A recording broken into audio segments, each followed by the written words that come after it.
before we move on, real quick. Okay, so a couple minutes before we started, I sent something in the chat, um, a screenshot, a picture of something, and what that was. If you guys remember when we did, or at least Brian will, when we did our Rings of Power review in, I don't know, like the fall of 22.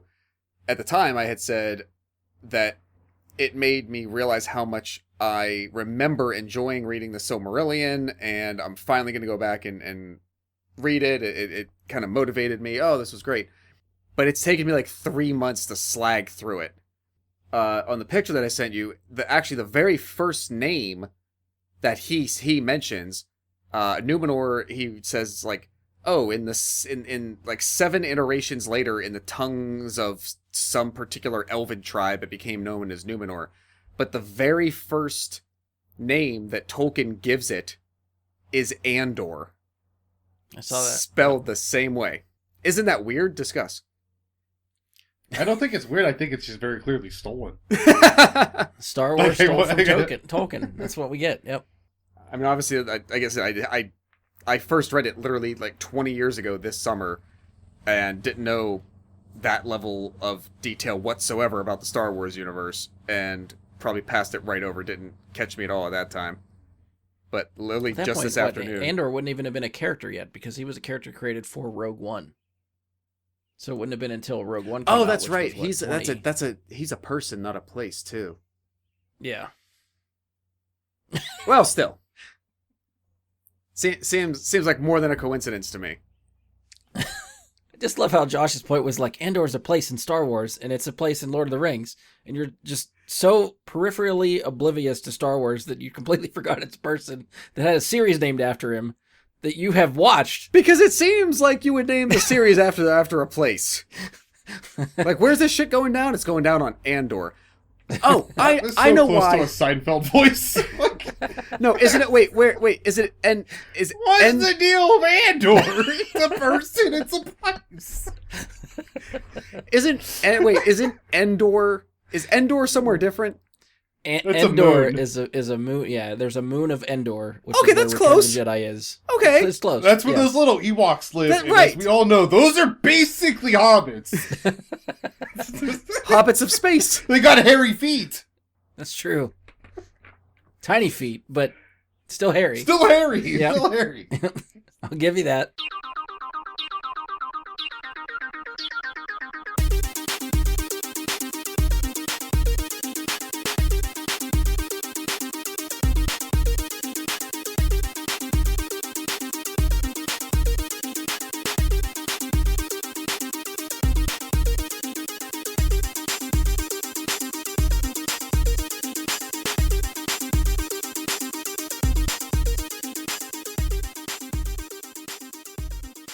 Hello and welcome to another episode of Brian and Super Friends. I'm your host, Brian Labick. Joining me for this episode is Josh Zorch.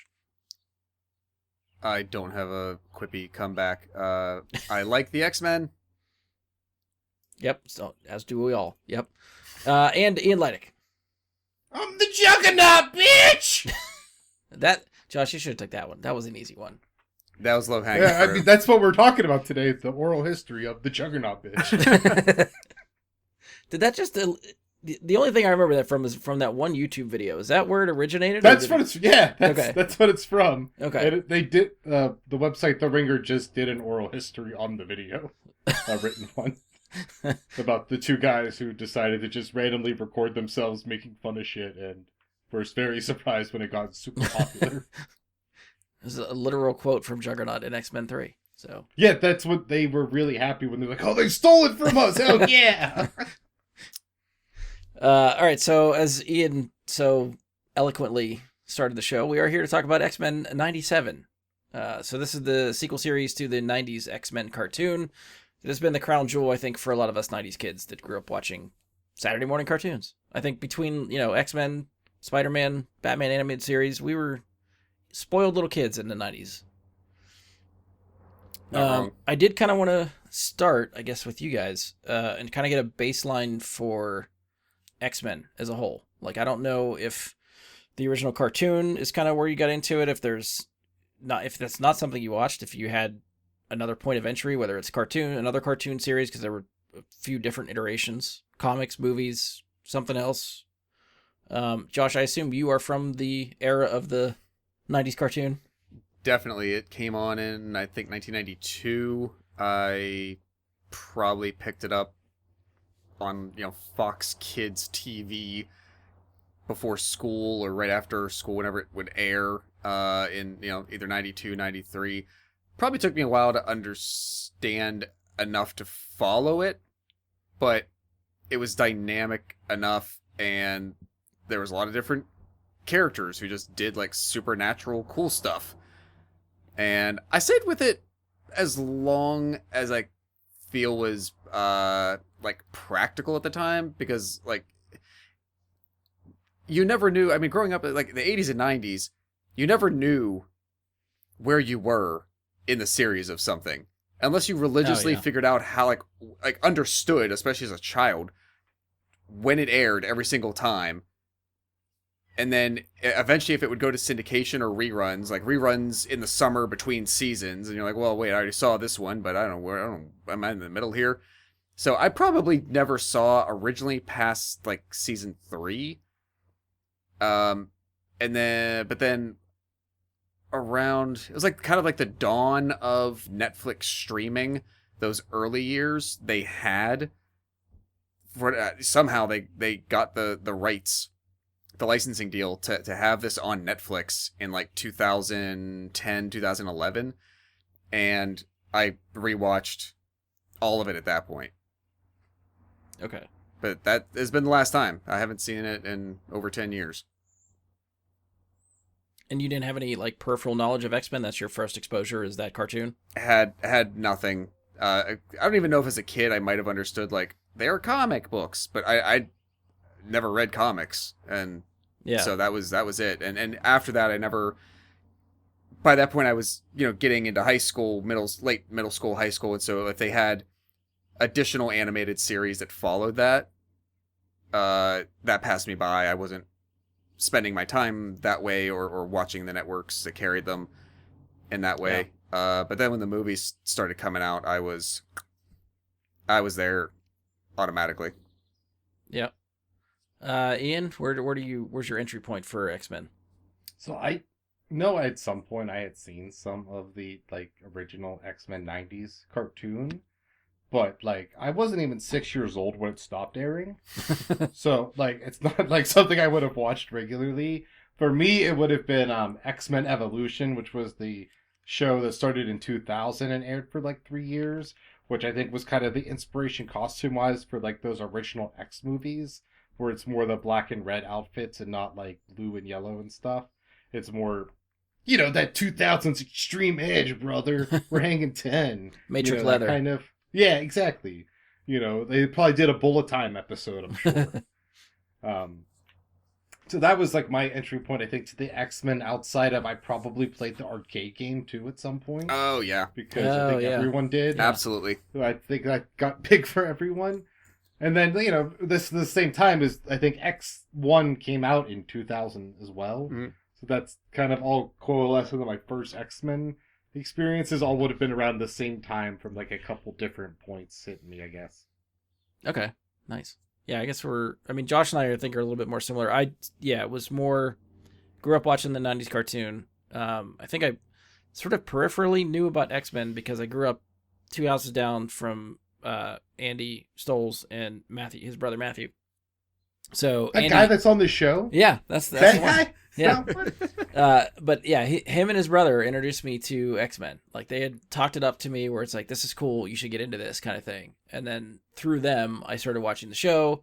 I know they had some of the comics figures. I got into the comics, action figures, that kind of thing. I didn't have a lot of comics, but I did collect some. And I know I remember playing like the X-Men games on Sega. Like that first X-Men game just gets to a point where you're on like the 4th or 5th level and you don't know what to do. Those were notoriously hard. Yeah. So, which I think I found out later is like the game actually wants you to reset the console, which after you make it that far and you hit reset, it's like, do I want to do this? Is it going to break? The Mojo World level, if you know what I'm talking about. Like you defeat Mojo and you're running back and forth on the screen, there's nothing you can do. There's nowhere to go. It doesn't side scroll with you. You're supposed to somehow shut the console off and reset it in a way that when it boots back up, you get past it. The internet told me that years later when I What kind of screwed up never shit played is the game. that? They Yeah, actually to put out in like had to make fun of 1994. this. And the first Metal Gear Solid, the current, I think it's actually the second one, they tell you to turn off your system now. And if you do, it just turns it off because you're not supposed to. Like, the game tells you to do Just it. the dick with As you? you do, you just have to start over from wherever you saved last. That's what I mean. As a kid growing up, hitting reset is the do not do that button. Oh, Like, yeah. you don't even want to be near your console to accidentally hit Oh. that button. Like, there's these twins I watched at stream when they were playing it. One of them was like, "Oh, okay, I'll do it," because they were told them to. You just see the gray screen go up. You're like, "Oh fuck!" She actually no. turned it off. Wait, Um, Brian, was this like it's like Sega Genesis like 16-bit? Sega Genesis. Yeah. Yep. How would it even? Oh, okay. Well, I think if I remember right, it's because if you would have hit reset, it wouldn't have been long enough for the game to like have cleared the RAM, so like that memory's still in the RAM, so it like knew that like it lost power for a second, then to load up the next thing. It's something very weird programmed into it, and yeah, like Brian is saying, it is an extremely risky like thing to put in your game back then, because who is gonna believe you? Like, this is the era of where EGM would be publishing like fake like cheat codes and shit to do. No one would be like, "Yeah, you restart the game." Just turn it off. Especially Yeah, because that's it took you like 6 hours to get to that point. And at that point, I feel like you're like, because I think the way that game worked is you can play different X-Men characters, but if they die, they're out for the game. Like, Oh, okay. if you play as Wolverine and Wolverine dies, you can't use Wolverine the rest of the game. So you have a roster, and if you're, we were decent. We were never great at the game. So by the time you get to that point, you only have like 1 or 2 X-Men left, and you don't want to reset because you've made it this far and struggled to get there. And I would have never. it's a big no-no. I mean, obviously as a child at the time, but even as an adult now, I would never have thought that the 16-bit console in 1994 would have been sophisticated enough to be able to be built that way. So no, hell no, I would have never believed that. Yeah. If we were playing that, So- I'm not kidding. If we were playing that right now, before you mentioned that, and you told me to do that, I wouldn't have. I just flat Yeah. out would not have done it. We are trained as young gamers from the 90s era with all those consoles and your CRT TVs. Yeah. Never fucking hit reset, ever. These PC games were like, to advance the story, you have to delete a file in like the game folder. Like I've played. And like they ported it to console and built in the file system into the video game so you can still do it that way. Wow. Very cool. We could do a whole episode, like a mini episode about this. Yeah. Video game shit. We'll stream it so Josh gets to that point, and then we just have to force him to hit reset. And it's just gonna be an hour of us arguing whether or not you should actually hit That'll reset. be the next live stream we do, and it's just a whole group Yeah. peer pressure on me. Just do it, Do do it. Do it now! Do it We have, now! we have the Genesis cam, which is right on the reset button. Shit. Yeah. If All right, anybody so- has it, I'm game. No pun intended. good memories. I definitely have a Sega Genesis. I'm pretty sure I own that game. I will have to check the archives. I will let you know. Whether or not I have cables that will actually hook up to a modern TV right now to be able to play the Genesis is another question. But the console and game I might own. Yeah, so that was a good look for us, baseline, sort of where we're at. Sort of, I guess, our connection to the show prior to getting to this new season and this new iteration of it. And I know we haven't done headline stuff for a while. So for anyone that hasn't been following along, X-Men 97 is, again, the sequel series to the 90s X-Men cartoon.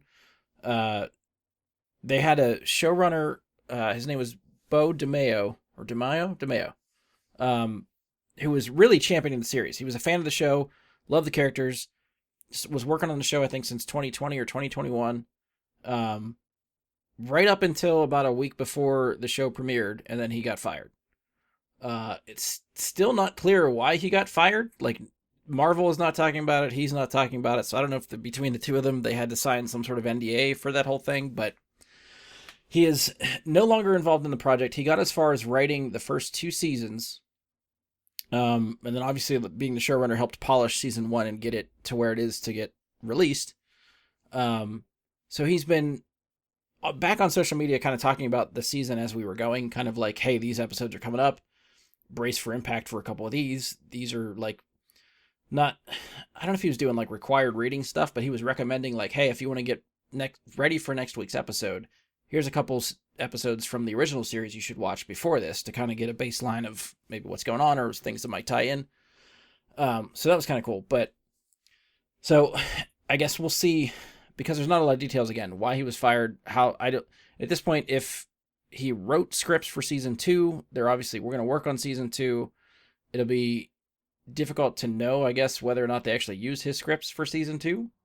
I guess between now and then, like, they could definitely rewrite that stuff or use and cut out whatever they want from anything that he's done. At that point, it's out of his hands. So I guess we'll see what happens for season 2. But I think, regardless of why they fired him, I think he did a really excellent job with this first season, because I really, really liked it. And I think coming from someone like him that has that kind of passion for these characters in this series, I don't know, I really enjoyed it. So it kind of sucks to see him go, but I'm still excited for more, so we'll see what happens.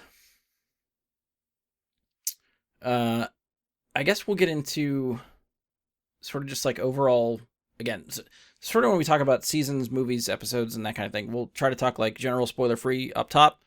We'll throw out a spoiler warning. We'll get to some specifics. So sort of general spoiler-free for season 1. What did you think of this season? Ian, I'll start with you.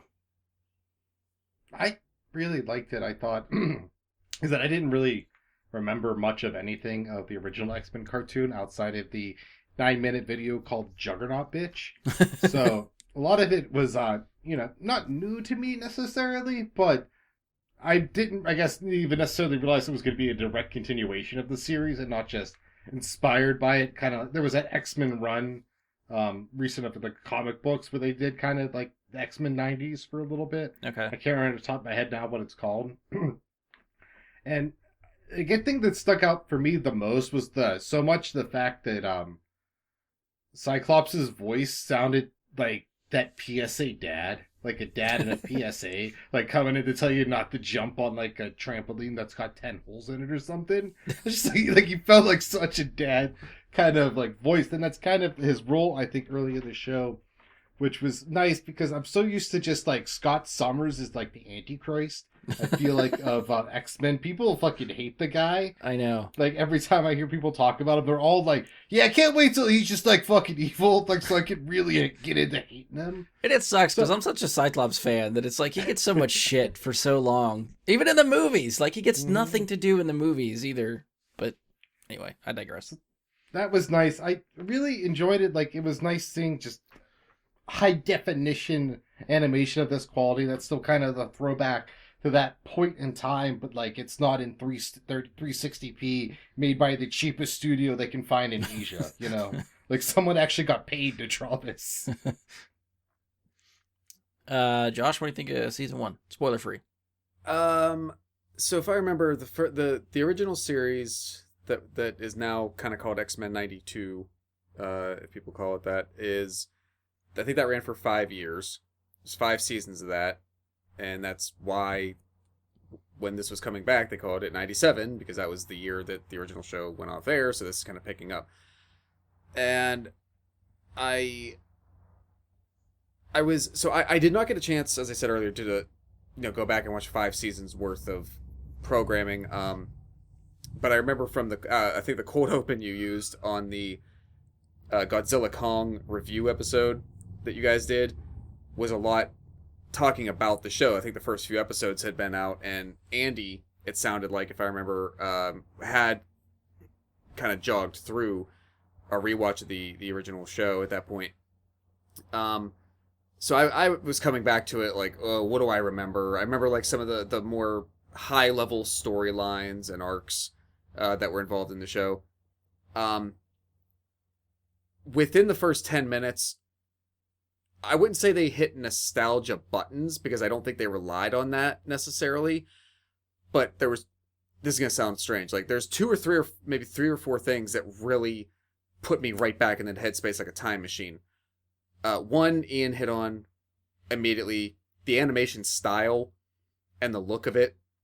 You can tell that there is a difference but it still looks like that. Right? It's like you can't replicate the exact look and color tone and everything of it, but it's as close as you're gonna get making something 30 years later, 25 years later. It feels like old school and yet modern at the same time. Yeah. Yeah, like without it seeming like they were trying to copy it, but still bring it into modern day with a trendy look. I feel like they tried to stick as much to how that show looked in the past. So that was number one, just the look of it. The way they designed the color palette, the shadowing, the lighting, the way that they used the setup of a color frame. This might sound weird, but the voices specifically of Rogue, number one, first and foremost Rogue, and Gambit. No, I did not go back to look. I don't recall if this is the original Gambit actor or not. I know it was Rogue, but those two sort of tonal sounds, because and maybe it's because you never got like, I know they tried with Gambit the one time, but you never got like a Cajun version, a real Southern version of Rogue in the movies. You know, they didn't do that with Anna Paquin, which was fine. Hearing that delivery again, like within the first 10 minutes, like I said, I was in the time machine. I was 9 years old again. Yeah. Overall, I will say from a product standpoint, it was a heavy lift. They knew they probably had big expectations for their audience, but I probably by like the second episode, I realized, oh, they're not wasting these, like 8 to 10 episodes that they're doing. It's a heavy plot, and they didn't shirk from anything. If they wanted to write something that had big results, they did it. They included it in their story. I think I appreciated that because I kind of remember as a kid, you know, you have to stretch something out over 20 to 25 episodes in animation. The overall plot moves slower. So I feel like there was much more intensity and definitely a maturity to this. Yeah. Very, very much so. And not like in a graphic nature by that means, but it like they didn't make a kids show again necessarily. The emotional side of the adult characters that they were all writing really just went immediately for it. Like it like this could have been, you could have taken these scripts and a lot of the dialogue and the way that the voice performances were given, and this could have been live action. Like it was like that level to me. At times, I will say I felt that I wasn't quite sure what was kind of going on in the plot. Sometimes, like I wasn't connecting dots. I got the overall arc, but in the first watch, probably like between episodes like 7 to 10, there were periods where I wasn't connecting dots between things for some reason until the kind of the last episode. But overall, I absolutely really like this. Like I will probably wait a couple of weeks, maybe a few months, but by the end of the summer, I'll probably do a binge rewatch of this. Yeah, this hit pretty much everything I wanted it to do. I mean, obviously the theme song still slaps. Like, can't skip that opening credits. It's still fucking awesome. Yep. We mentioned it a little bit when Ian was talking. Cyclops is still my guy. Like, that's the character. I don't know why, but I still gravitate towards him. I still really like him. And when he shows up in the first episode, fucking badass. And I'm just like, yes, this is what we wanted. The internet will love this character now because of just what that first episode does for him.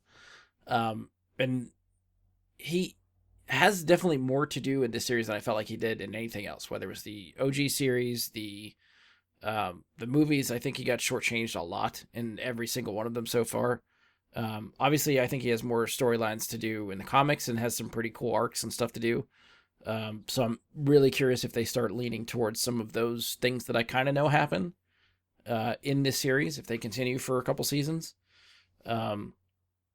I think Josh was talking about like the character development and stuff that they actually do in this series, and like the stories and the writing. Like the story goes some places, and definitely some places I was not expecting them to go. I kind of felt like they had every reason to just make this show safe. Like just give us Yeah. the 90s X-Men again and kind of rehash some of those storylines, or maybe do a couple little new things and make it look cool and new, and we'd be fine with that. But I think it took the characters in very interesting directions. The mid-season episode 5 for this season, I hit very hard and was like, what the like I didn't know where the fuck this show was going after that. And if it doesn't hook you by that, then you should watch something else, because that's the episode that it will get you fully invested into where the hell they're going with this. Yeah, I think that might be all the bullet points I have. I don't know if I can think of anything else off the top of my head. I would say two things. Since you mentioned the theme song, yeah, same again. I did not skip the opening credits once at all. They did something slightly different with the instrumentation during the new credits, where the guitar, that main guitar hook, is drowned a little bit among some other sound that they've inserted, and I didn't like that as much, because even as like a 7 or 8-year-old, I fucking loved that guitar riff. You hear that and you see all of the imagery in that original opening from the initial show, and it's like just that perfect, like, it doesn't really sound like they're playing chords. It's just like single note shredding and just riffing. It's like the perfect scale they put together. But I feel like you don't get the emphasis in it as much in this version. It's the stupidest little thing, but if they got any kind of feedback at all, I would love for season 2, just literally the opening theme song, scale that other sound back, or literally just get the first version. Just use the original exactly as it was, because it was freaking perfect. But the second thing was, I hadn't really thought about how the show had moved and progressed in the way that you just described, like hitting that midpoint. And you're right, there after that midpoint, it absolutely takes a hard left turn and almost becomes a very, very, very different story. Like the overall arc changes major direction. Like it could have gone characters easily one way. By that point of the season drastically change after that episode. Yes, and they use that as a detour point. But they stick the landing by the end, and where it could have fallen apart and lost focus, they created as like a new secondary focal point, and figured out how to bring them both together. Yeah. I think that Josh's point where he was saying, how the story keeps building, like, I think, you didn't have to stretch stuff out with the story in this one. It felt like there wasn't really any filler to this, but I would argue, like, that first half of episode 4, the Motendo part with Mojo, like, is almost like a borderline filler thing, but then that's right before the pivot, almost like they're trying to throw you off that they're about to make this big change. Yeah. Like, and I think it does serve, like, a purpose, like, it helps, the Sunspot and Jubilee's like relationship grow. It establishes the fact that Nintendo exists in this universe, which I think is very important. And then it talks like a little bit about the X-Men stuff they used had done previously, but it's not really like core to this overall story. And I think that maybe helps a little bit with setting up like that kind of point of no return, almost. Let's call it in episode 5. Yeah. I do want to shout out, like I think Josh was saying, the voice cast for this one. Like I think they pulled as many OG voices as they could. So George, I'm going to butcher people's names because that's just what I do. George Buzza is Beast. He was the same in both series, original and this one. Lenore Zan for Rogue in both series. Who else do I see here? Storm. Allison Seeley Smith is the same in both shows. Trying to make sure I don't miss anyone as I'm scrolling through IMDb. Cal Dodd is Wolverine, same guy. Chris Potter played Gambit in the OG series. Chris Potter plays Cable in X-Men 97. Oh. Which I think is actually something Ian pointed out to me, because I think you and I were talking about some of the voice casts, I think, prior to this at one point. I think those are all the big names. I'm trying to like cross-reference as I go. Like Professor X is somebody different. Cedric Smith was OG. Ross Marquand is Professor X in this one. Who Magneto is... I can quickly add a little fun fact there. So Ross Marquand took over the role of Red Skull in Infinity War. Oh, that's why I know that name. He kind of got a big break of notoriety in I don't know, like season 5 or 6, something like that, of Walking Dead. Is kind of where he came from, but he's done a lot of voice work since then. And he played Paul Newman in Mad Men. That too. That's clearly his like most well-known role, Paul Newman. Allison Court is Jubilee in the OG series. It is Holly Chow in this series in X-Men 97. Who else? Cyclops Norm Spencer was Cyclops in OG X-Men. He is played by Ray Chase in X-Men 97. Jean Grey, Catherine Disher for OG series. Jennifer Hale in X-Men 97. Which I just know her voice is from Female Shepherd in Mass Effect. And I know she's done a bunch of other stuff, but that's the one that's always ingrained in my head. Yeah, so she's like the video game lady at this point. Yeah. David Hemblin was Magneto in OG. Where is Magneto listed here? Matthew Watterson is Magneto in X-Men 97.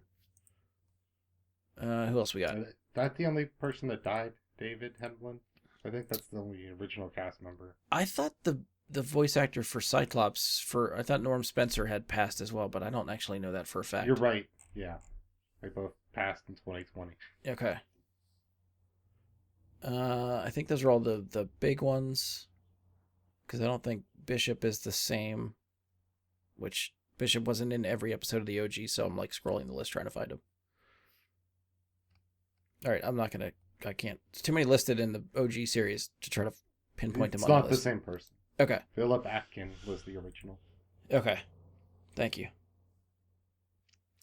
So yeah, anyway, the ones that are there, like the ones you recognize, like Rogue, Beast, Wolverine, Storm, those are the ones, like Josh said, it just kind of immediately took me back to, oh, I'm right in this pocket that I know and love from growing up. Like this is it. I mean, even the guy that played Cyclops, Ray Chase, I think he did a very good job channeling OG Cyclops, where I was like, yep, this fits. I'm in. I get it. You guys, anything else general spoiler free you want to add before we jump into spoilers? Not that's coming to mind. Right. I was surprised that it was weekly. Did you guys watch weekly? Because I kind of just finished it over the course of a week. So. I still think I'm learning to like the episodic weekly way, that release schedule. I think, especially for shows that have those purposeful cliffhangers, like that's just, I enjoy that a lot more. As much as I want to see, oh God, show me the next thing right now, I'd rather sit in that episode for a week and try to digest it and think about it before I roll on to the next thing. It might just be my opinion, but I'm starting to think I prefer that than the binge model. Did you watch it, Josh? I watched weekly. I forget which event this was first announced, whether it was Comic-Con 2019 or like after COVID, like late 21. Whenever it was, I've been looking forward to this since then, and it was, I think, initially pegged for maybe 2022, then 2023, maybe it's 2023 initially, but then there was a delay from 23 to then the spring of 24, and that like extra 6 to 8 months made me sad. So I was not going to wait at all to see this. I digested as quickly as I could. Did you ever debate pausing in the middle and going on YouTube and watching classic 90s commercials? Just to get the real experience. I don't miss commercials at all. Yeah, I mean, I really don't. No. If I have anything that's like, oh, it's the ad-supported version, or this, like, I hate. And I think because we've also, just a quick, like, soapbox sidebar, we've become so inundated with advertising. Every fucking where. You cannot get away from advertising. We're so One of us close. is wearing a band t-shirt. All I can think about now is that fucking band. Like, we're so close. I kid you. Like, I feel like we are so close to, Blade Runner-esque 80-foot neon holograms walking the streets. Like, that's how I feel. You cannot get away from someone trying to sell you shit in every aspect of your life, every moment of the day. That something like this, especially, like, if I can get it without any interruption, without anyone trying to sell me some crap in between, I will take it. I will pay extra to avoid commercials.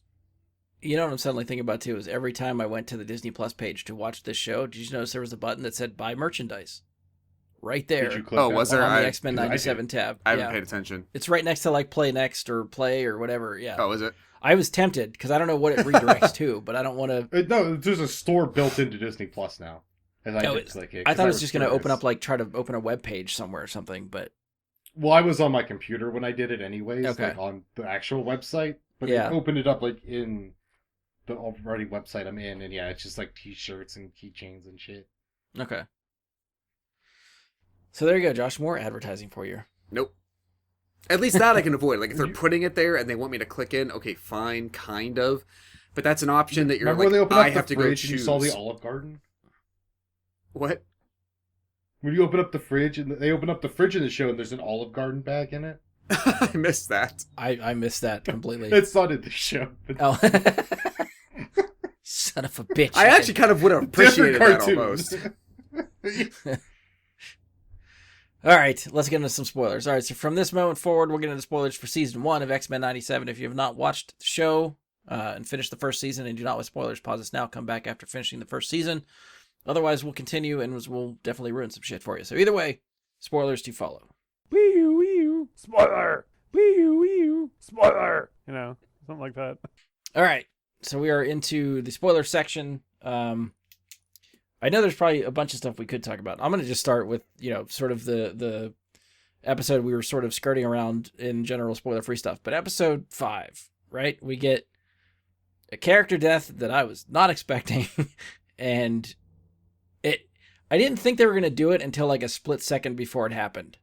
I was like, there's no way. There's no way. There's no way. And then he leaps for it and the music cuts out and I go, oh God. And then it happened. He goes out like a boss, but we fucking lose Gambit in this episode. Not only that, but like by the end of it, you're not sure if Magneto's alive. Oh, yeah. Pretty sure Gambit's dead. Yeah, I actually wondered if that was also going to be like a hard pivot away from the Magneto storyline then, because it absolutely would have made sense with what they portrayed. Like, oh shit, no, they're kind of going for it. Yeah. The one character death I always sort of forget about because I realized from then on she's never seen again is Madeline Pryor dies in that episode, which is kind of that's glossed right. over with everything else that happens. Yeah, she actually does stay dead, yeah. Well, stay dead meaning that like she wasn't somehow miraculously saved. It's not until like episodes later where I think like Cable mentions like his mom dying or something that I'm like, oh shit, that's right, she did die. But anyway, like for me, that was the turning point. That was the, oh shit, they're actually going for stuff. It changes my whole view of the back half of the season because now I feel like every character could go if they wanted to. Yeah. But for maybe Josh, for you, since you grew up again with the series, you spent 5 seasons with OG animated Gambit, and that was you're the voice that pulled you back into the show. Yeah. No, that. How did you react to this episode? I'm glad. I guess I'm glad that they just ended the episode kind of with that. I know you still have like another few moments where then like the Magneto trying to protect people and it's seeming like they all got wiped out too happens, but I appreciated their ballsiness. I appreciate that they gave it stakes. I kind of understand. you know, when uh, other decades are literally other eras. The mindset was differently. The approach to marketing and content creation, the reason for production is different. They're not in 1993. They're not going to kill Wolverine or Gambit or Beast or your main characters on a children's show, which, as mature as that show was, still was able to be accessible enough for kids. Why? Because they're trying to sell you shit. And even though we just talked about the over merchandising of things, they're not.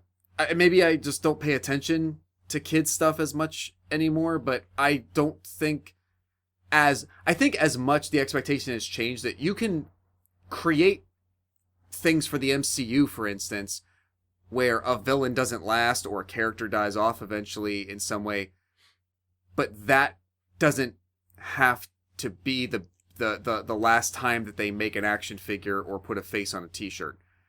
I feel like in the 90s, it absolutely would have been that way.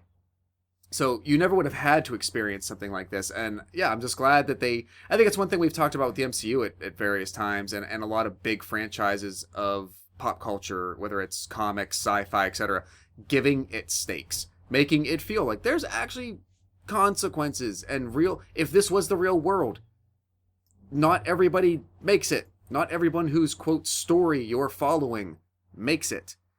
Yeah. And that was always the plot armor, as we now call it in modern day. That was the plot armor that everyone had 30 years ago all the time. So I appreciate that they did it. If that was the idea, and they said, this is the reason we're doing it, this is the means to the end, this is the purpose it's going to serve, and so we're going to do it. Great. They're creators, they're writers, they followed through. I was fine with it. I will jump from that moment to another point a little bit, but it involves the Magneto thing. Overall, okay. I was kind of annoyed by the end of this, that in the end, the one thing that they still did was yet again lean back into Charles and Magneto. Charles and Eric. I thought like 3 different times in these 10 episodes we were getting a pivot away from that the overall thing was becoming something different. And episode 9 and 10 solidify, nope, it's back to that. Apparently it will always be that. Okay, yeah. Fine, if we've done that, like season 2, can we please do something different, please? That'd be my only request. Because when it also seemed like Magneto was killed in that same, quote, same moment as Gambit was, okay, so Magneto is somehow spared by Bastion or Sinister, whoever the hell actually figured out how to keep him from harm. But everyone else got wiped out. Like the what are they called? Sorry, the oddities, the sewer people that Morlocks, thank you. Like all the ones that they show, like the one that Magneto was apparently protecting or attempting to, like he still dies. Yeah. Like, they all get wiped out, but Magneto gets spared, and then we eventually... I think from that point, we took 2 or 3 different turns, but again, ultimately ended right back with, oh, it's got to be Charles and Eric. Battle of Wills again at the end. That's my only major critique of the storytelling here. But the journey they took you on till that point, the entire time, I appreciated. They took risks, they had balls, they tried stuff. I mean, I still think Charles and Magneto are still like the backbone of X-Men. Like their brotherhood, their friendship, their frenemies type dynamic is still, I think, what drives a lot of the stories. Now, eventually, I think the comics move away from that and actually gives the X-Men more stuff to do. I know Scott gets a lot of centralized storylines and stuff, and he takes a turn and stuff too. But and again, I feel like they did different enough stuff with Charles and Eric that it felt like it was pushing in it, even though they sort of ended up like head to head at the end of it. I still, as the show went on, thought like maybe they'd kind of spin their points of view on their head a little bit, like they'd almost reverse, which I guess they still kind of end up in their corners, but it also feels like Charles is getting a lot more drastic with his approach than he was before. Fair, especially which I toward also Eric. think, yeah, and I think that will eventually lead to stuff down the road. I think the only last point I'll make on it is I think if the original movie trilogy had not entirely the movie trilogy, and then honestly you get back to Days of Future Past, the past versions of those two, no matter how much you think that they have to come around to a different point of view to serve another goal, like there's 4 movies that still like just put them. No, 5, because First Class does that too. 5 live action movies in the last 25 years. That's one of the central things of the entire plot of those movies. So I think I've just been hit over the head with it enough that I want something different that doesn't rely on that. Yeah. But again, that's the only critique I got about it. Ian, I do want to spin to you, and I guess you have your choice of where you want to start. If you want to go, I started with the Gambit episode 5 thing, so I don't know how much weight that carried for you, if you were that surprised or cared that much about Gambit. And then if you want to chime in for Eric and Magneto, or Eric and Charles. So I really like Gambit. Like, he's obviously, I think, one of the most fun characters just because of that, like, Louisiana charm. He's just a fun, cool dude, like, you'd want to, like, hang out with, like, especially the whole gambling thing is, it's just a cool, like, suave character. I was wondering if he was anyone important was going to die, because you never know. Like, to Josh's point, I think the difference is also with the 90s is you were making the show until the ratings were bad, whereas I think this has a goal, so you can kill off characters because you're building towards something, whereas the original show was like, we gotta keep this going until they cancel us, baby, to get this fucking going. So I think you could make those kinds of choices with killing off the characters, because you're never worried. You're not worried as much about, well, that demographic in Louisiana is not going to tune in next week because Gambit's dead. So I think there's that. So I think, that's part of it. And I think it did show, like, there's going to be stakes here of him and Madeline dying. Like, here's some named characters you actually care about dying. And yeah, Magneto escaped dying, but they set it up as, well, we wanted to capture him to do more tests because I'm Mr. Sinister and that's my whole thing. But I think to Josh's other point, though, like, the reason it's always coming back to Charles and Magneto is because they represent the 2 different ideals. It's like not just the characters, but what they represent, where, it's the get along with humanity and prove ourselves as being worthy to stand beside them, and Magneto's you survive through conquering, almost a complete Darwinism, as the 2 competing viewpoints in the X-Men universe of how do mutants survive to the next decade. And I think that's why it always gets back there, because that's kind of what the show's just about, is what's the best way to, like, keep going. And I think this show, did something cool with it, is they brought in, with Bastion's plan with the Prime Sentinels, and talking about how, like, it would be to enslave mutants, like, that's what Cable tells us. They eventually enslave mutants to increase productivity. And how that kind of parallels now with the current AI in our society coming out and replacing us, and people being fearful about that. And then going back to what X-Men's always been about, like, fear of different people, to, like, immigration and stuff. That's always been a classic fear, is people are coming into America to take my job. And that's what these goddamn mutants are doing. They're coming here, and this Cyclops dude can push things really far with this concussion blast. God, I hate that guy! And, it's what it's always been about. And I think they did a great job at, like, building those political stakes over the show. Of even with Sunspot, like, his parents are embarrassed by him.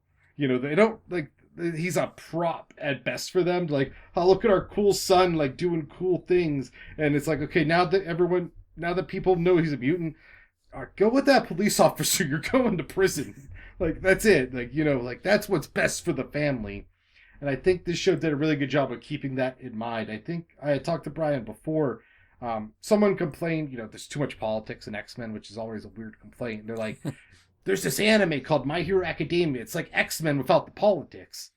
You know what the big difference is? In My Hero Academia, 70% of the world are mutants.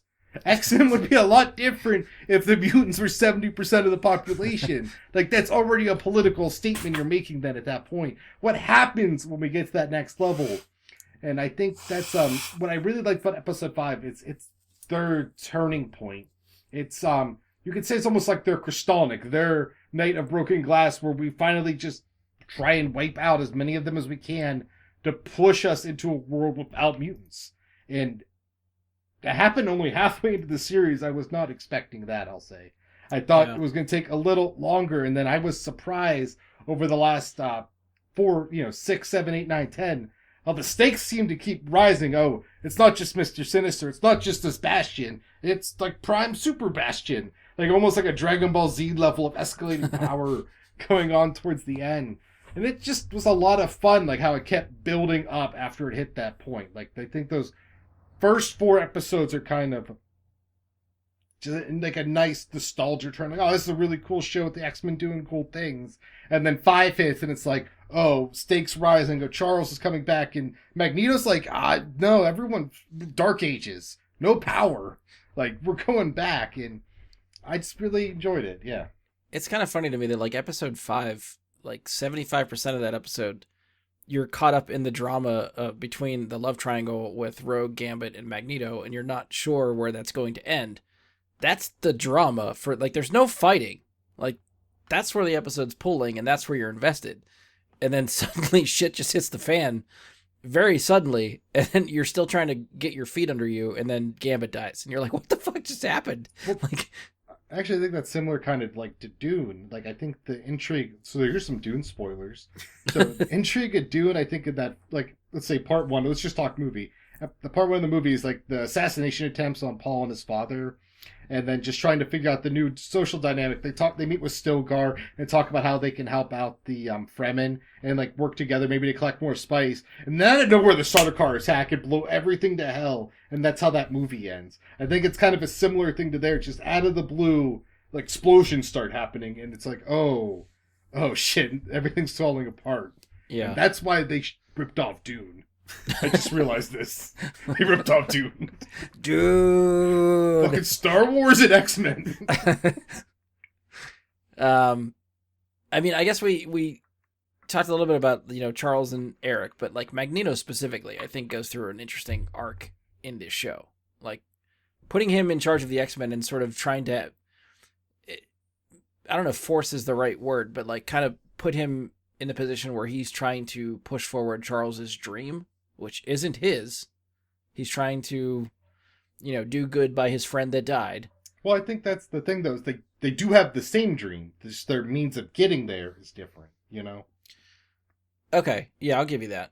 It's just that, because Magneto, the humans piss off Magneto enough that he just wants to wipe him out, and every time he pisses Charles off, he's just kind of like, Because of what happens at Genosha, like that. Right. Like, it proves him right. It keeps happening and again and again, and at what point do you say enough's enough? And I think Valerie even says that, like, kind of brings it up with, like, just the violence thing in general. How much of that do we see day in, day out before we just start tuning it out? Like, I think a lot of that's, like, reminiscent of, like, the War on Terror for our time. Oh, yeah. People just started tuning that stuff out, like, forgetting what was happening there, and then ISIS happening. Like, I think people really just tuned out that, like, era of just war going on in our society, and I think it's similar. They're trying to, I think, draw a parallel to it with the mutant stuff, which, again, I think some really cool things are going to be written about this show down the line, just bringing out some of the modern stuff they can do with the X-Men storyline now, Yeah. I don't know, anything you want to chime in for Magneto's arc, I guess. Like through the end of the show, or through the whole season. Yeah. Well, I guess so. Then going back to, I don't actually know where they met, like what time period it was when they meet in that bar.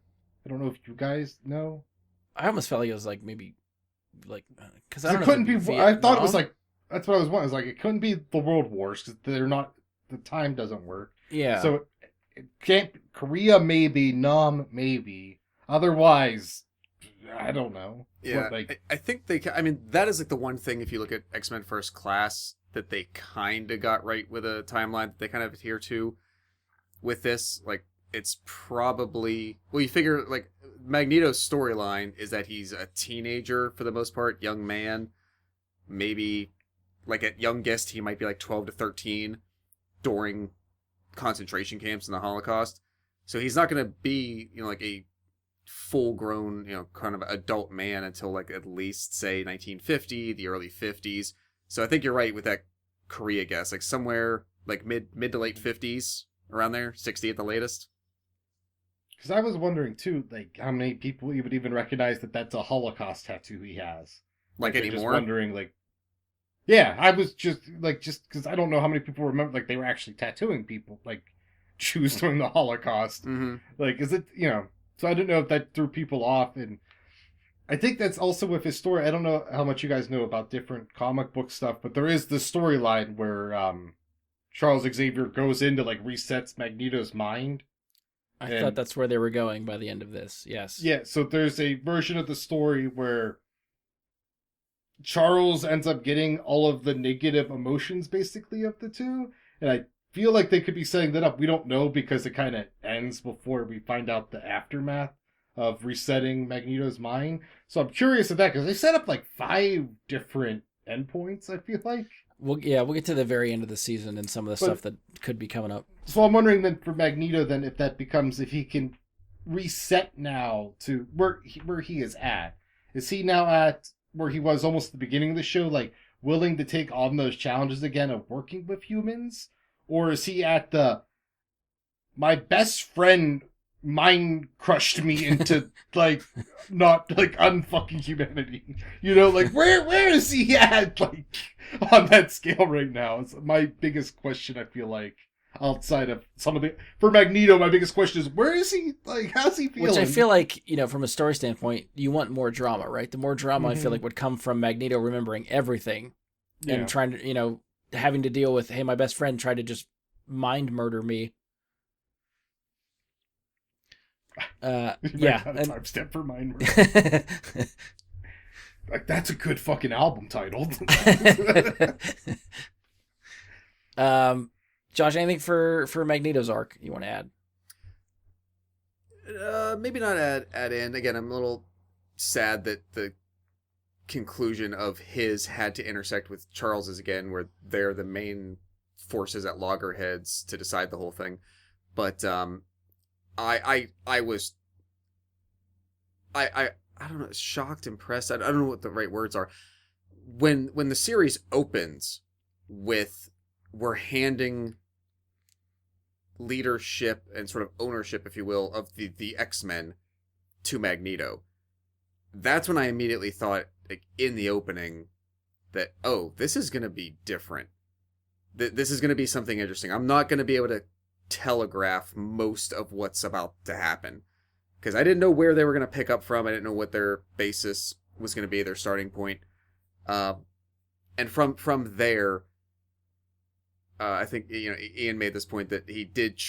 He goes through these different journey points where he's trying different tactics. He's trying different things. He's not just taking this newfound power of like legitimacy that leader, the heir of the leadership of the X-Men and the resources that came along with the mansion and whatnot. He didn't just use that and plug them into his own Magneto formula of how he wanted to do things. They wrote a character that then tried to do different things. He tried to do diplomacy. He tried to interact.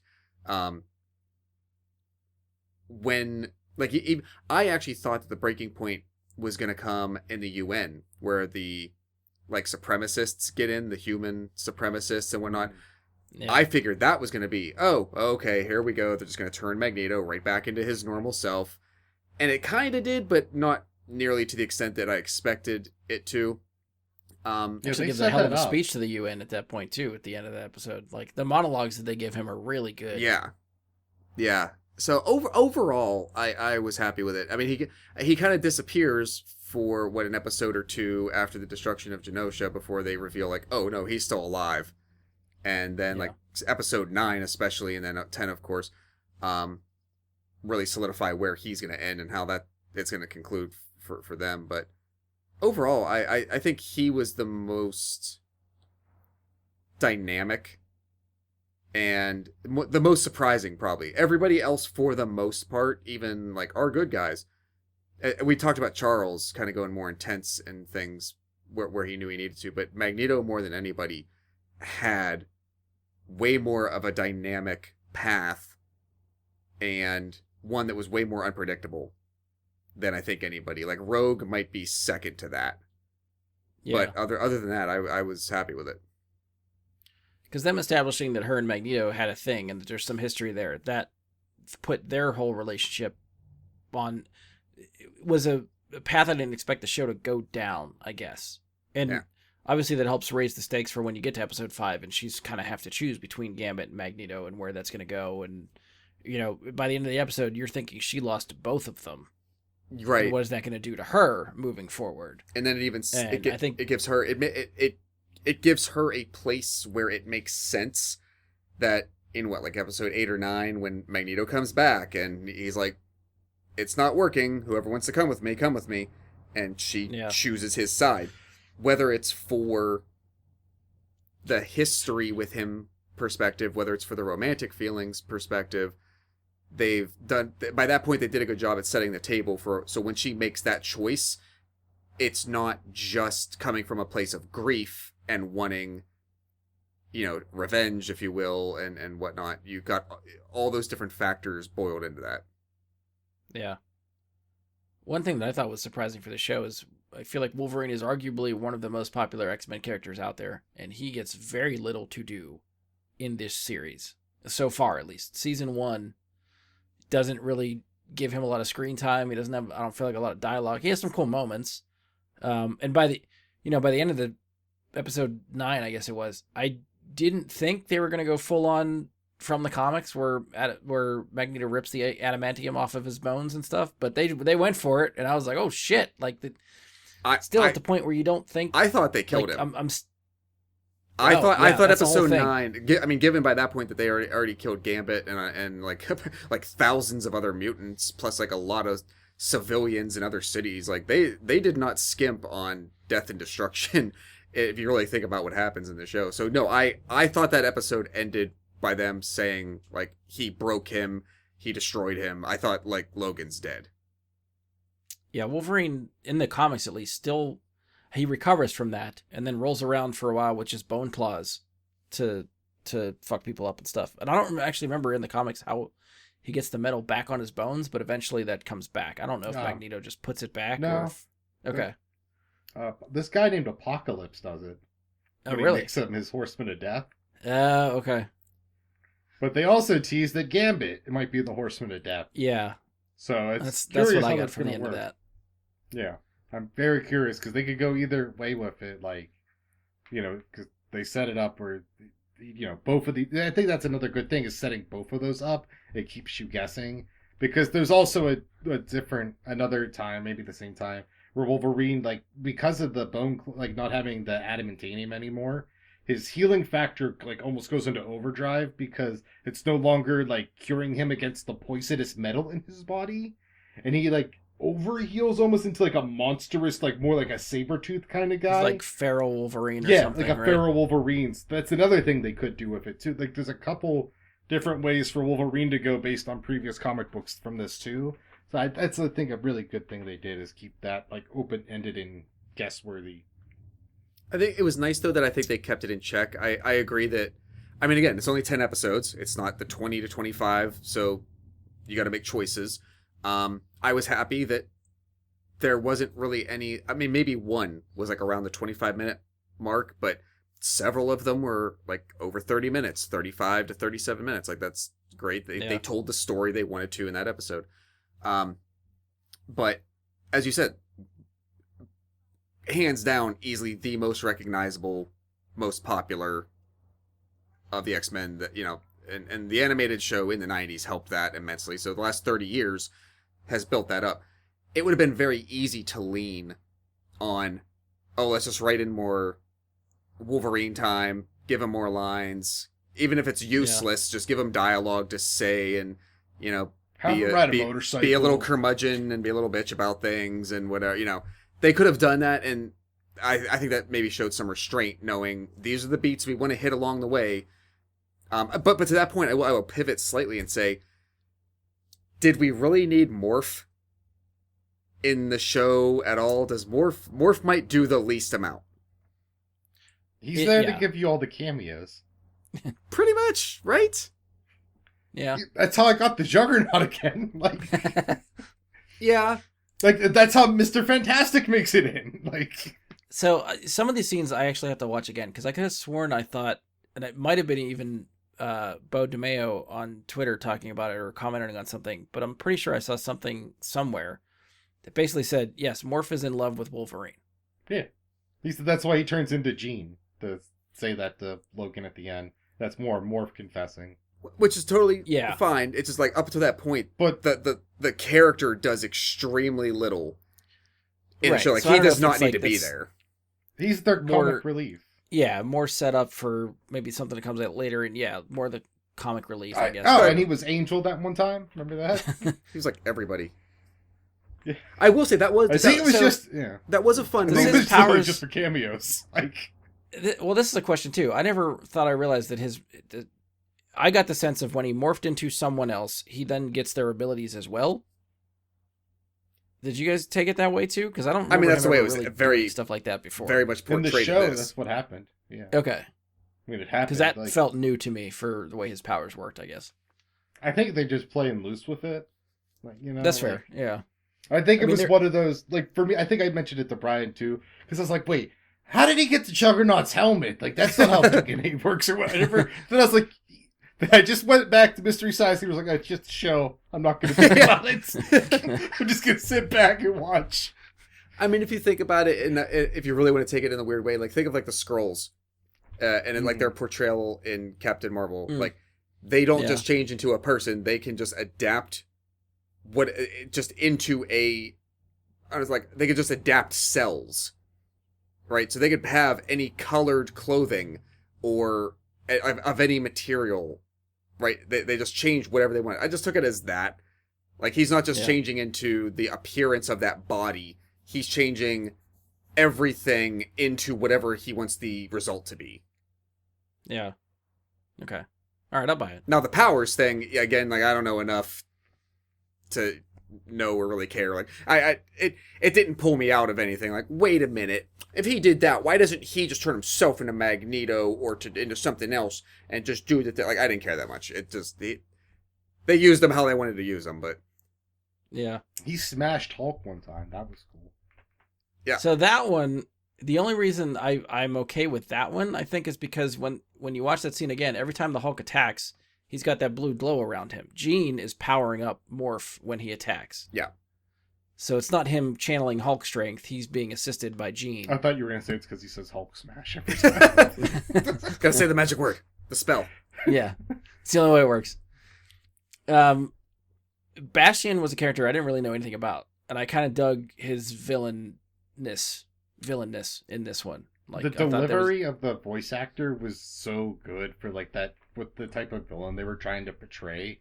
It Yeah. just it brought that character so to life. It was a great performance. which I don't remember the voice actor. I know And he's I also from, like that his he was name's in Divergent. Sebastian, and then his Was- villain named is it- Sebastian. I don't know if anyone else caught that. I didn't catch that. I say that again. I couldn't hear it all. His birth name's Sebastian, and then his villain name's just Bastion. I just really like that.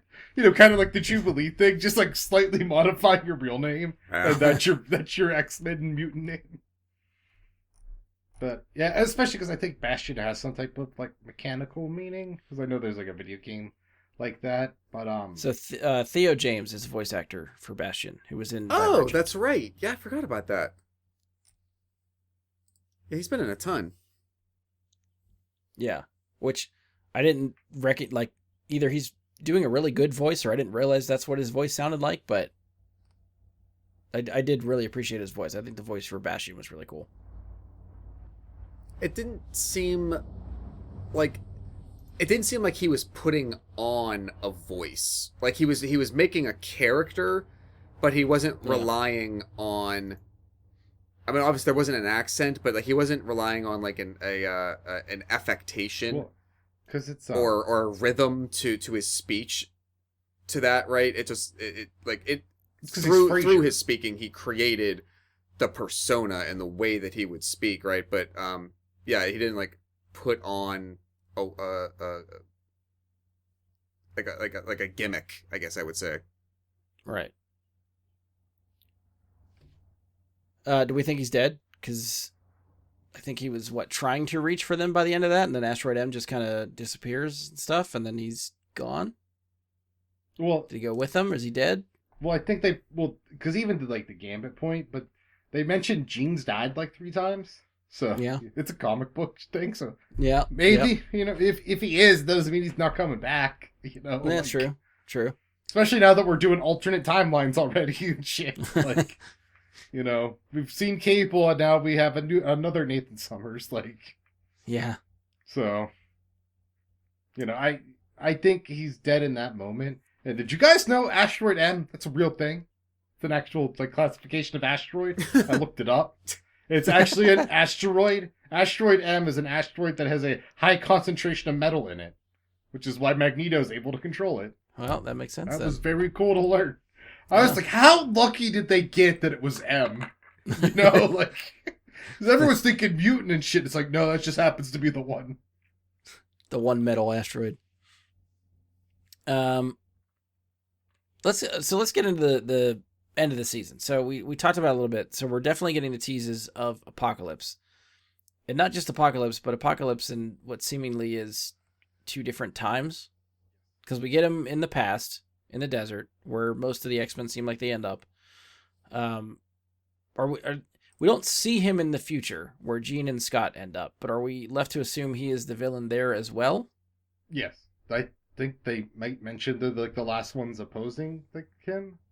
Okay. I know that's another comic book storyline with this tribe of people are opposing Apocalypse's rule, but I think they mention it. It comes up, I thought, but Because then after that, there's like a mid-credit scene, and we definitely get Apocalypse again, visiting Geonosis where Gambit died. yeah, presumably within a week of it happening, that present day. Yeah. Because it's still war torn or however you want to call it. Right. It's still it's at the time modern day. So yeah, we get Apocalypse let through 3 different times, and then we also I don't know if we know, but another Apocalypse thing is, do you know who he's fighting in ancient Egypt? No. He's opposing Pharaoh Rama, who is actually a variant of King the Conqueror. Oh, I did see that somewhere. Yes. So they're setting up a lot of different ways they could go with this, especially if we have to get rid of Kang in the MCU. I think it's funny if they then just plug him into the X-Men thing. I mean, you could really easily just hire a voice actor to play Kang then for animation. So problem solved.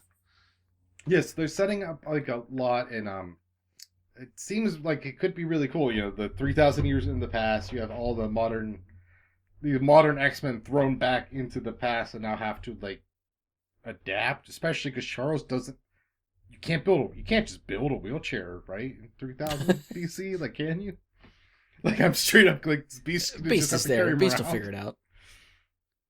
And then we don't know where Wolverine ends up, right? He's not with the in the past.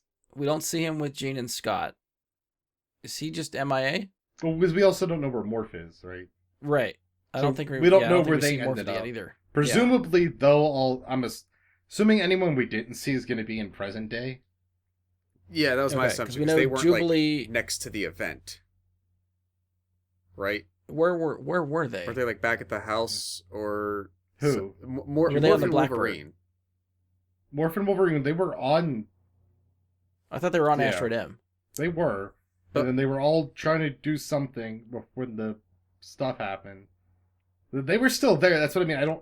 I'm assuming we're gonna find out in season 2. Yeah. Because we know we just don't present day. Them. Present day is what? Forge, Jubilee, Sunspot. Was that it? I think those are the only ones we had at the end. No, Bishop technically, but oh yeah, Bishop showed up with Forge. Yep. And then that leaves everybody else besides Jean and Scott in the past. Yeah, sounds right. Except for obviously Morph and Wolverine, who we didn't see in either, so we're not 100% sure where they ended up. Yeah. And the only thing I sort of remember about Apocalypse is like having the Horsemen with him. So to your point, Ian, I think I feel like it's a safe bet. Gambit is the Horseman of Death, but he also has 3 other Horsemen to try to fill the spots of. So I'm curious who will end up there. Because I think there's definitely been different iterations of different X-Men characters in those. It's not always Archangel. It's not always whoever else was in those roles before. I definitely remember Wolverine being one of the Horsemen. I didn't remember he was Death, but that would make sense. Mm-hmm. And I don't remember what other X. I feel like Psylocke might have been one at one point. Yeah, like you could probably just throw a dart and they've been a Horseman at some point. Yeah. There's probably one where there's like 100 horsemen, just cause, like, I mean, I think for me, like, I guess to move a little off the ending is, I was surprised how many other Marvel characters were in this. Yeah. I thought this was taking place in a not MCU world where everyone's around. Well, the fun thing about the 90s cartoon is they would have episodes where they'd throw other characters in. Like we had... I vividly remember between the X-Men show and the Spider-Man show that they had crossover episodes where they would bounce back and forth between the 2 shows. And those are always the best fucking time for me. I love that shit. I don't remember if we ever saw Daredevil in any of the shows. I feel like Iron Man might have been in one of... Was he an X-Men maybe? I don't remember. I feel like some of those iterations of the character, the Marvel characters I've seen before in that style animation. I don't remember if it was like their own type of... Because Iron Man, I think, had some sort of 90s animated cartoon, which was very short-lived, that I don't remember. And I feel like maybe that's why he looks familiar to me in this show. But one of the things I thought was cool was I think when Bastion was kind of taking over, and I think... Or no, was it Bastion or Magneto? And I don't remember who was making like the TV announcement about kind of like taking over and how the world was going to end and shit. But outside like a wall of TVs through a window, you see Peter Parker, Mary Jane, and Flash Thompson from the 90s animated Spider-Man cartoon, which gave me some joy. So I don't know. I mean, I love the cameos. I was excited for any of them. Well, it just always brings it like, where were they during this? Yeah. And I think, so I'm curious because Captain America clearly is involved at certain points. I love that. Oh, the fact that Rogue just yeeted his shield was like... Yes. That little interaction was funny. He's so bummed by it. But do you know how many rides I have to get and then pretend to be sick to get out of? To go pick my shield up. That is 90s Captain America, yeah. Right in stride with that. That's right. If that's how they defeat Apocalypse, I'm gonna lose it. It's just a road trip movie with Captain America and Apocalypse. Oh. All right, so let's wind down with either maybe like your favorite character that you've seen from this iteration of the show, and then any favorite moments you want to talk about. Then we'll end with that. Josh, anything stick out to you? Not to be lame, but probably nothing additionally that we haven't already mentioned. Okay. I don't know if there was like moments as opposed to like more general sequences and like big plot points that hit. If I had to grab one particular character, I mean, Magneto's definitely in the running. I think I liked what they did with Rogue, like I said. Rogue I know they did like 1 or 2 episodes in the old series where they explained her background, and they actually show, at least in that version, I remember realizing years and years later that they say, oh, she got, like, for instance, like her flying abilities and other things from attacking Carol Danvers as Captain Marvel.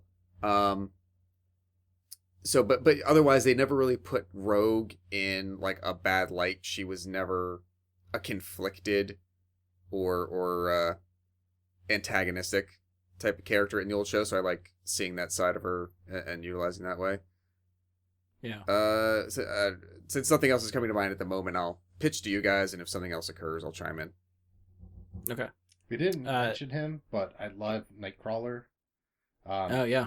I always think it's he stands out to me always just because of not the overt Catholicism, but the fact that he believes in it with just like what the mutants are in their world, to still be a part of that faith is always surprising to me. And I think builds kind of like what you try and think about with Kurt, just like he just wants to belong to something, I think that's always been his thing, especially because out of all the X-Men we see in this show, he's the one where like, that's the mutant, there's no question, like him and Beast stand out. And, I think his relationship with Gambit and Rogue, like seeing them together, even for that just very small bit of time before Gambit's death, is still really cool because of the connection they all have. So I wanted to just mention him because I'm really a big Nightcrawler guy. I think the fight against Sentinel Trask was really cool and just like a good sequence. Like that was fun. I think one of the really well like put together action sequence I think they had. And I guess the only other thing that I really like, not really other thing, but just how they kept the world to like make sense. And they had this thing. I don't know if you guys have ever seen it before. It's like this box, and you put like coins in it, and you hit these numbers, and you make a phone call. I had never seen that before. I think they called it a payphone. I don't know, like that. To come up with a concept like that, that Tony Stark pager. Okay, yes. So I'm assuming Stark Industries made that because we never had that in our world. Yeah, you don't see us older people just shaking our heads at the young gun here. Just the desperately want to be Gen Z young millennial. Gen Alpha. Get it straight dumb. Ian starts high school next year. I guess favorite character for me, obviously, like Cyclops is still my guy. Like come on. First episode, he's blasting around, kicking a shit out of some what was the name of the group? The Human Rights guys? The pieces of shit. Friends of Humanity. That's it. Friends of Humanity. Yeah. And then he just fucking doesn't give a shit that the Blackbird blows up, but he's just falling from the air like, all right, I got this. I'll save myself and blow a hole in the ground. Like, that's just fucking cool. I did like that moment too, because that was the point where like, okay, they got a budget for this. Yeah. Because like they're using it right early just to have him land. But like it also like Cyclops, I think gets a lot of interesting stuff, which I don't think they ever gave the character in other iterations, at least that I've seen, whether it's the cartoon or the movies or that kind of thing. Like you could see he's starting to question Charles and the rules that he's been under for this long, and that's something I definitely think is going to play into further seasons and see what happens to Scott and stuff. The dynamic with him and Jean and like their relationship troubles, having Scott seemingly in a relationship with a clone for a while and not knowing the difference. Like that's interesting, like soap opera drama shit, but I'm still invested in it. And I thought all that stuff was interesting. Another moment when he said, do you love me or do you love the memory of me? Yeah. He had some good lines. It's just like that. It's just because that voice, like I'm saying, this PSA dad, like the delivery of it, just like I could like almost feel it like a Days of Our Lives moment, Because there are certain times I think in this show, by the end of it for sure, that Scott starts to stand up to Charles, which is something that he's never, I don't feel like, done before, at least in this type of show. So I'm very interested to see where that goes. I thought that all that stuff was cool. Another moment that's kind of sticking out to me that I'm talking about it is the fact that I think it's episode 5 when all this shit happened. But that's in that episode, Wolverine and Jean have a conversation, and Jean just flat out kisses Wolverine, which came as a shock, I think, for that part of the episode, and Wolverine just kind of brushes it off. But I was curious if that was going to go anywhere, and I don't think it really did yet. I guess we'll see what happens maybe down the line, but that moment stuck out to me. I mean, obviously all the fight scene stuff I thought was really cool. But another one that sticks out in my mind is when the Sentinels are attacking the mansion and Wolverine and Nightcrawler are just defending Rogue. I thought was really cool. I also liked that they let Mr. Sinister leave because he's ugly now, so it's okay. Yeah. Like that's just the most classic superhero thing ever. Okay, we beat the guy, took his powers, and just scramble off somewhere. Yeah, now you look like Emperor Palpatine. See ya. I like when he asked, "What do I look like? Show me my face." As they're standing near like a pool of water. Yeah. All right. Anything else you guys want to talk about last minute? I guess before we close it down here. I would just say, Anything else we didn't talk right about? as your sort of like Cyclops, Obsession. emboldened Cyclops That's makeup, fair. That's fair. Cyclops redemption, we'll call it, like in live action especially. I know they kind of teased it in what I think the end of the Apocalypse movie, Essex Corporation and Mr. Sinister. They never went anywhere with it, but Yeah. that I think that would still be my vote on at least one of the like MCU version arcs of the X-Men. Like, I don't know if you make that like, well, I don't know if they're gonna approach X-Men in the same way that they have the overall MCU and like have a like phase 1 almost of the X-Men that builds to a big thing over a few movies. But I would love to see a really good Mr. Sinister utilized. And in that, because of the relationship and the past and everything, you absolutely could put Scott in a much more forward involved capacity in that. Yeah. So that's just a thought and a wish. Okay. Yeah. I'd love to see it too. You- I'm really curious how this live action X-Men is going to turn out. Like, I thought I just started seeing headlines that they finally started that they hired a writer, I think I which saw the same thing. means this movie is a lot less further. It's not as far along as I thought it would be at this point. Like, I really thought they were already in pre-production writing, like having that stuff together, and that sometime later this year, now that the show is out, that we were going to start getting casting announcements. But if they haven't written the script yet, I don't know how soon any of that stuff's actually going to come together. So Yeah. I have a theory, well, and it's an easy theory. People probably been saying it for a couple years, that since the Fantastic Four movie is going to be a period piece as well, set in the 60s, that the like astronomical cosmological event that happens in space that affects them in the 60s gets to Earth, and literally by a radiation event is the thing that perhaps starts to kickstart or is the catalyst, if you will, for a genetic level mutational change on Earth. And so then you can sprint forward 70 to 80 years and catch up with the X-Men in the late 2020s. And so you don't have to come into, like, you don't have to start X-Men in this world saying, oh, mutants are brand new. You can say, like, of course, Apocalypse has been around for thousands of years, but, like, no, in modern day, it's a thing, keep the allegory going, similar to how it's been, especially for, like, homosexuality. Like, it's been around, but it's been hidden, it's been closeted, it's been kept down and whatnot. So you could do something like that, I think. Although, who knows? To Ian's point about all the cameos in this show, about like, well, where were they? The first question out of the Fantastic Four is, okay, so you're setting a movie in the 60s. What is the interaction in a timeline and like multiverse shit gonna be to the rest of the MCU to say, well, okay, so why were the Fantastic Four not around for the last 70 years? So, Right. Not sure what that answer is going to be, and then how they handle the X-Men in the same regard, kind of thing. But again, just That pipe timeline, dreams. though, that Josh just gives us the perfect time for Magneto and Xavier to meet up during Operation Desert Storm. Fuck yeah! America. And we'll go out on that one. I think that's probably where we should end. That's enough for us, yeah. All right, that's it for us and X-Men. If you've enjoyed the show, please support us, leave a 5-star rating and review. Be sure to give us a share on social media. You can follow or subscribe to the show. We are on Spotify, iTunes, Anchor, Amazon, Stitcher, and Google Podcasts have bit the dust, so hopefully you're finding us somewhere else by now. You can check us out on Facebook. Search Bry Guy and Super Friends, or go to facebook.com/BryGuySuperFriends. You can send us questions, comments, topic suggestions, any of that stuff there. Again, the email address I won't check. It's bryguysuperfriends@gmail.com. Hit us up on Twitter @BGSuperFriends. Again, I refuse to call that fucking thing X. That I will probably be able to see. I'm sort of kind of still on there.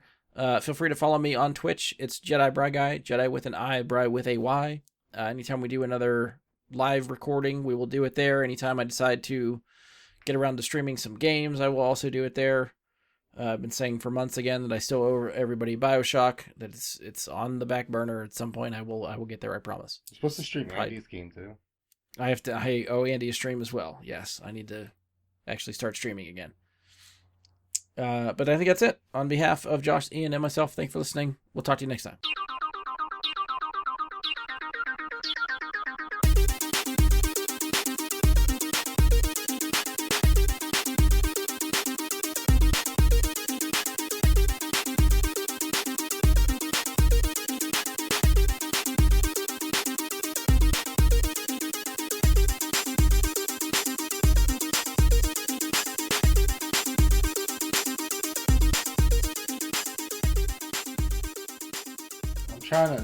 Trying to find the cartoon it was in, and when I searched for Olive Garden cartoon, one of the top images is a picture of Sonic that says "Eat it, Olive Garden, or suck my dick."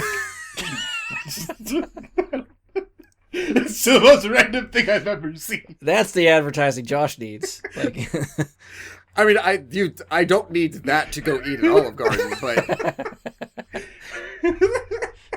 that doesn't make you just want to go get some breadsticks and all you can eat salad. I mean, I feel like that idea started with somebody coming up with that slogan, or they were like drunk with their friend and said, but then whoever figured out, let's put Sonic the Hedgehog with this sentence we've come up with.